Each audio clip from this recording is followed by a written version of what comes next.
You know, I honestly didn't think it was possible to pack this much BS into a 10-minute video, but somehow Emeek has planned to done it. Where? Goddamn right I wouldn't. Are you pissed at Chevrolet for not allowing Ford to use their Camaro engine? Huh? Shouldn't Ford have a right to use the Chevy engine? Sorry for letting him keep rambling about this, y'all. I just haven't, I forget where he starts talking about my next point. I just know it's right after this, so bear with me a second. Ford, because people who drive Fords want that engine, right? You're a moron, dude. These don't require you spending your life savings. You're goddamn right they don't. And Macs don't either. You know, I don't care to spend $2,500. That's gonna pay my bills. I'm not gonna cheap out and spend $600 fucking on a Dell if I'm gonna use it to make my damn living. You can, but I'm not. Yeah, I'll give him that point. No, and he's right. There's at the end of the day, there's three grades of computer users. There's ones who want as cheap as possible. You know, and those are the people looking to spend $750 or less and have everything. You know, those are the people buying e-machines and cheapy boxes.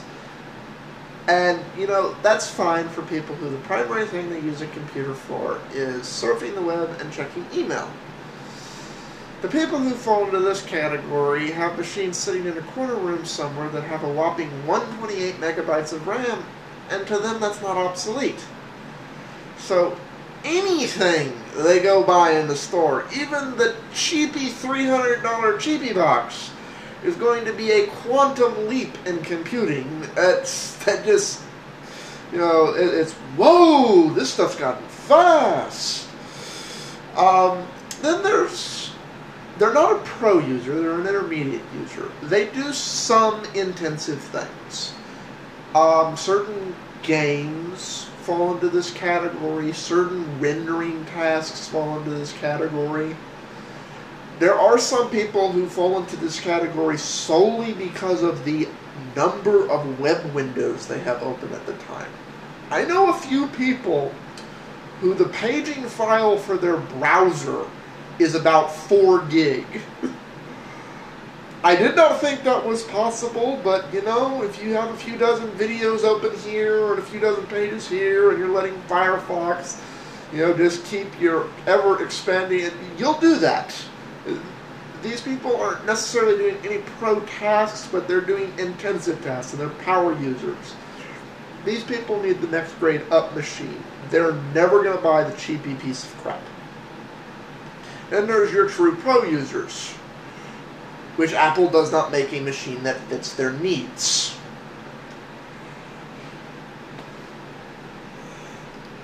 For 2 years, and then sell that $30,000 Mustang for 20 grand. And you're losing 10 grand. Bottom line. Now see, this is bullshit. This is the biggest excuse I've ever heard. You buy something for $30,000 and sell it for 20, then you're losing 10,000 regardless, bottom line. Okay, then what's that say about the PCs? Let's look at resale values. Again, you forget to mention resale value. Max resale for... Okay, he babbles on here for about another minute, but I'm going to cut him off. I have never heard a Mac user actually make a valid resale argument.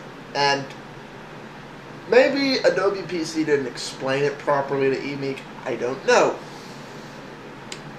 But let's do some math here.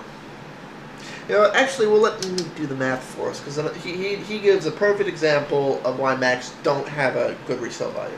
Triple what PCs do. Triple. If I buy a Mac Pro for $2,500 today, in 2 years I can sell it for $1,800. Okay. Using his own numbers, sells for triple.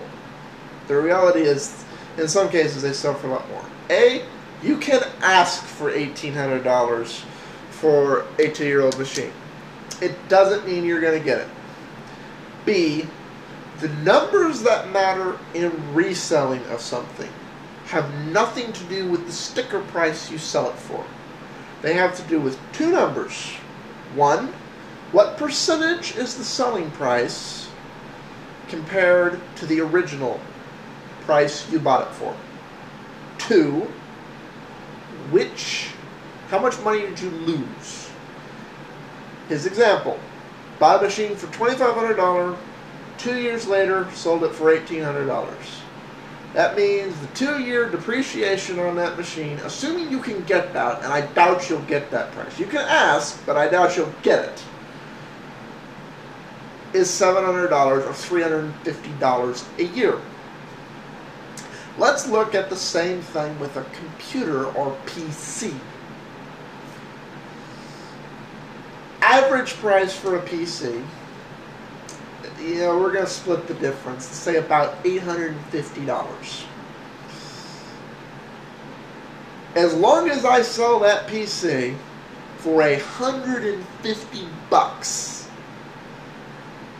even though the percentage is far less, and it's basically 1/10 the price of a used Mac, I have lost the same amount of money. I can basically afford to just give it away, and I lose the same or less money than I would with the Mac. Because odds are with that 2-year-old Mac, you're going to do good to get $1,200, which means you've lost over $1,500. You've actually lost, hold on, 700 and 600. Okay, you've lost $1,300. You've lost over $1,000. Versus with the PC, if I get anything for it, I haven't lost $1,000. Again, I'm dealing with average numbers here.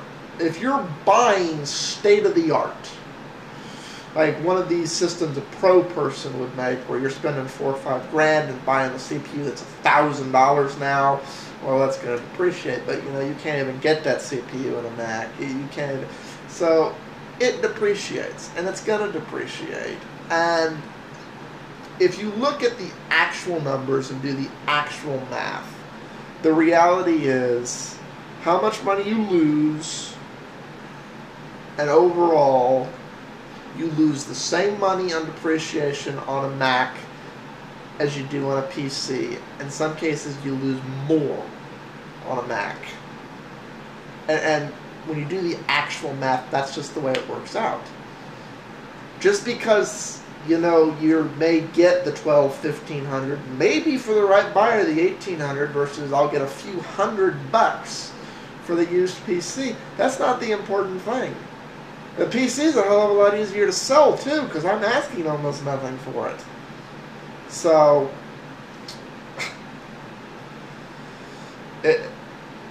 do the actual math, AppleSoldier. That's like saying, oh, well, a used Ferrari sells for $100, and that doesn't mean anything. Alright, that's one of Emeek's videos down. This is this EP in the can. I want to say I'm on EP 5 or 6, whichever one I'm on, I forget. Anyways, peace out, y'all, and we'll start on part 2 of attacking Emeek a little bit later, but I'm going to go eat something.